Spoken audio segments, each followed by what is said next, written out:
Yo, what up, people? Smith and motherfucking R here today, of course, for another new anime for the fall, and I can't wait for this shit. This shit's looking very, very, very interesting, and it is called Kyoukai no Kanata. Fuck it, I'm bad. I'm calling Triple K. It's fucking Triple K, okay? And Triple K is the shit, okay? Look. Let me break this shit down for you guys. Let me break it down. Dead Man Wonderland, motherfucker. Yo, blood, yo. That's a shit. That's a shit right there. Oh my god, that was a shit, yo. Fucking blood, yeah. Got the gun, motherfucker. Yeah. That was a shit. Fucking. Anyway, the thing about it is, it starts off with like this suicide monologue, like scene, like somebody's monologuing over the thing, and it's like the main character, and he's like just walking down under like the school, like out the walkway, out the exit. And then there's this girl, and she's short, and she's wearing glasses, and she has like this blue ribbon on, and she's like about to commit suicide. And I'm like, yo. And then it goes through like this suicidal monologue. Basically, he looks up at her, like he's talking about suicide, and he's like, "Now I have to wait." And he looks up, and he starts talking about this girl, and she's a freshman, and she has this blue ribbon, which indicates that she's a freshman. And she goes to the same high school, and she's about to commit suicide. And then he's like going through his decisions. He's like, of course I'm gonna choose the ladder. And he fucking goes up. He goes to the top of the building, comes out there, and he's like, I could have said something, and it was highly emotional. And like you could see, he was saying something we couldn't hear. And then basically he starts saying like, I love girls with short glasses on. That's the shit. Like I'm in love with them. And then basically she hears him. She does like this wicked, awesome fucking Matrix time, bullet time, motherfucker. Yeah. Just does like this backflip and stabs this motherfucker in the heart. And I'm just like, yo, what the fuck is this? Like, I was like, ah. I had to get that a clap. Had to get that shit a clap. Like, yo. Because I'm just thinking like, this dude is just like trying to save a girl from suicide. She ended up stabbing this motherfucker. What if he died? And then all of a sudden he's like, could you please pull out? I'm like, what the fuck? And then fucking opening. I'm like, yo. The opening, it was kind of, it was an okay opening. I mean, the music wasn't really like crazy. It was just more soothing. And she's like on a train, and then she's looking at this picture and crying. I'm like, fuck it. Anyway. And then from that, we go to the basic start of this anime, and we're in with this main character. I can't remember his name for the life of me. But basically, we learn he's in like this fucking book club or some shit, like legit, like a book club, like a library club. I don't fucking know. Anyway, he's in one of these clubs, and he's talking with like his childhood friend, who I believe, and her name, it eludes me right now. But fuck it. Basically, he's talking with his childhood friend girl, and it turns out that she's like the head of the Nisa family, who's like spirit warriors. Like they're the head of the fucking spirit warriors, the clan, the third. I'm like, fuck it. Anyway. And basically we find out that this dude is immortal. He's being stalked by this girl who we find out her name is Miria or Miri. Yeah, Miri. And Miri, she's been stalking him, and he's been telling her about it, and basically she keeps on stabbing his ass, and we find out that he is immortal. And then he basically hears him stumbling outside, and he's like, oh fuck, it's go time. She comes to stalk me, so he goes out the room. And as he's going out, and of course she's teasing the shit out of him the entire time. Like, yo, she teases the shit out of his ass. Like, yo. Anyway, he goes out the room. She just starts following his ass, like creeping and shit. And then he's about to turn around, does like that slow turnaround, and she tries to go and hide in like this fucking supply closet, and shit falls all over her. And I'm like, yo, what the fuck is this? Like, cause this dude looks at her, and he's like, he says with like a straight face, like, oh. Kirigami, what a coincidence. I'm like, yo, what the fuck is this dude talking? Like, yo, she's like, how do we end up here? I'm like, yo, that's shit. Like, he gave like the most like bland, like faking his shit ever for like coincidental meeting. I'm like, yo, that was shit. And basically, she like basically blows her own cover, and he's like, ah, I got you, bitch. You ain't creeping on no nigga. Fuck that shit. And then from there, it goes through like this transitional phase where basically he tells her some information. She tells him some information. Basically, he's trying to get her to stop stabbing him because he's immortal, and he's like a part human and a part Yumiyu, and Yumiyus are like some type of like demon or some shit like that.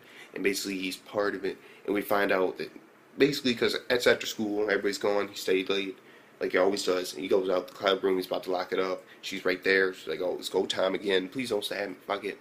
And then we find out about her clan, and her clan is like a cursed clan, and basically the dead motherfucking man Wonderland in this bitch. This bitch has the ability to control her blood, and she's from a clan that was taken out because of like power trivia with like these these spirit world reapers or warriors, whatever the fuck.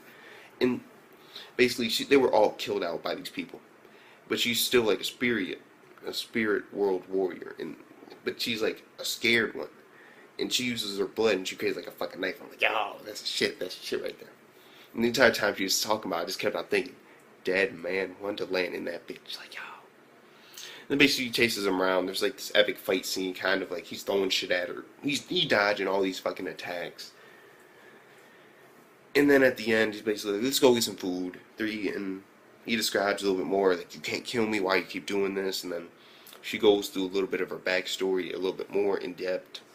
And then he starts screaming, like, it ain't gonna do anything for you.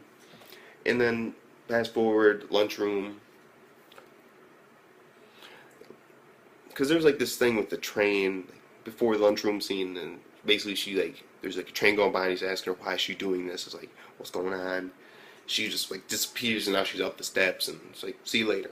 So fuck it. And of course she's stealing off this nigga. Like, yeah, like, call me some food, baby. Like, yo, legit. And so the thing about it was, with this classroom scene, it was basically, or like lunch cafeteria, like a lunch scene, and basically that his childhood friend is there, and basically she's laying it down that you gotta stop seeing this girl. We're investigating her. We're watching her. You need to stay out of this, even though I know you won't. It's weird, and she's like, but you better stay away from this. So like, well, he's like, basically, fuck it. I can't die. I'm immortal. I may feel the pain, but fuck it. What are they gonna do to me? And then she's like, if only you could die, in his ear.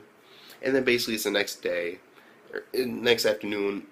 There's that mystic glow, that yellow glow. I was digging that the first day. It was cool, still good in the second day too. And basically she's about to fight him. She's like, no, let's go get something to eat. I got lay some shit down on you. And then from there, they were eating. He had to pay for food again because she forgot her money.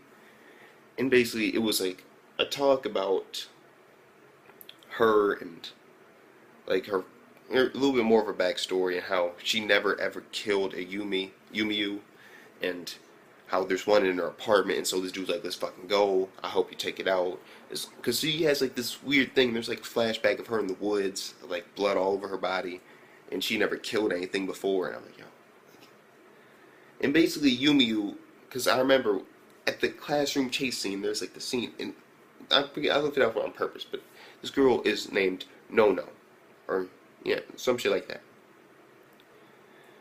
And that's her nickname. And basically, as they're fighting, run around, in through this window comes a fucking Yumiyu, and then she just comes out of nowhere and like just fucking kicks the shit out of it. And the entire time, Miri, she was very scared. And so it ties in with her whole not being able to like fight these motherfuckers, and she's scared of them. Basically, with him there, she got a little bit of confidence and went to her apartment. Then she started getting all like fucking like paranormal activities in that motherfucker, like, yo, water running, like shit moving around the wall. Then this little weird thing just bounces off the wall and starts attacking her. She starts fighting it, and then she's like cutting the shit out of her rugs, and I'm like, yo, that's your fucking apartment. Like, she's going through walls and shit. I'm like, yo. Like, it's this big, and then, like, it wraps into, like, this mummy head, with, like, smoking, like, a bong or something. I'm like, yo, what the fuck is this? And it was, like, real weird, because they were, like, showing flashes of, like, this other group, like, these two other people, like, this woman, and then this dude that wears, like, a scarf over his face.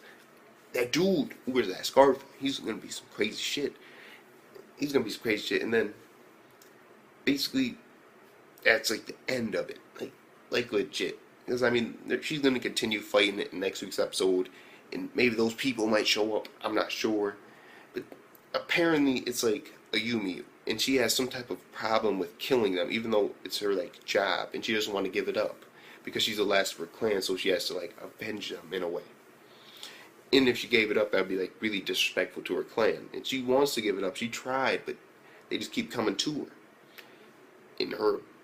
And she's fighting it, it's like really weird because it's like, oh, this little tiny thing, and then it transforms into like this body and starts getting like a humanistic, more facial feature and all that, like a skeleton, like with his teeth up. I'm like, yeah, and like there's like smoke and shit around him, and like there's like this thing like, yeah, like it's mad weird, but it's still very interesting. Oh, yo, it's interesting as shit, and her powers and the possible powers of all these other spirit world warriors, that'll be the shit.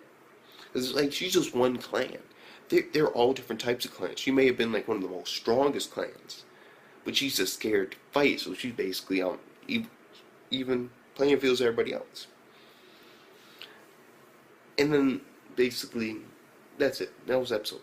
And being the third, it was actually pretty good. I mean, I'm enjoying it because this dude's like, we get to learn more in the future about this dude's past and what abilities he could have besides being immortal. Because, I mean, come on, bro. He's part Yumiyu. He has to have something besides being immortal. It's like, legit, this dude gets stabbed, like, mad in the heart. Like, yo, I'm like, how is he still fucking alive? Like, he's immortal. He can't die. He can still age, I believe, but he can't, like, die. Like, oh my god.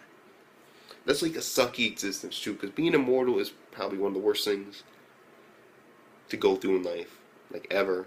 Like picturing this nigga's like 200, and since his body's still aging, if it doesn't stop aging at a certain point, then he'll be like this really old man, just watching his things go by. His bones will be rusty and like broken, so he won't be able to move. And then like fast forward 1,000 years later, he's still sitting there, like no, mortality, bad. And overall, if I had to give this episode a rating, because I'm going to give it a rating, I give it a 9.1 out of 10, yeah. It was great. It was better than good. It was great. Because in the beginning, that monologue really got me. And the characters that we're getting introduced to in this type of threat, and the main characters like Immortal, I'm digging that shit. I am. I want to know more about this dude. That's why I might review it more. If I don't, but most likely this would be on my fucking list of shit to review. Because we will see. We will see. It takes a couple weeks before I get into what I'm going to review or not. Anyway, Smith's to my fucking R. This was a great fucking episode. It was the shit. I was enjoying it. The animation was, yeah. Opening, it's okay. It's just okay. I mean, it isn't really hyping. And the fighting scenes, though, I'm digging the fighting scenes. The fighting scenes are the shit. And so, with that being said, Smith's to my fucking R. Comment, like, subscribe, and all that shit if you want to. Fuck it, why not? Smith's to my fucking R. Peace the fuck out.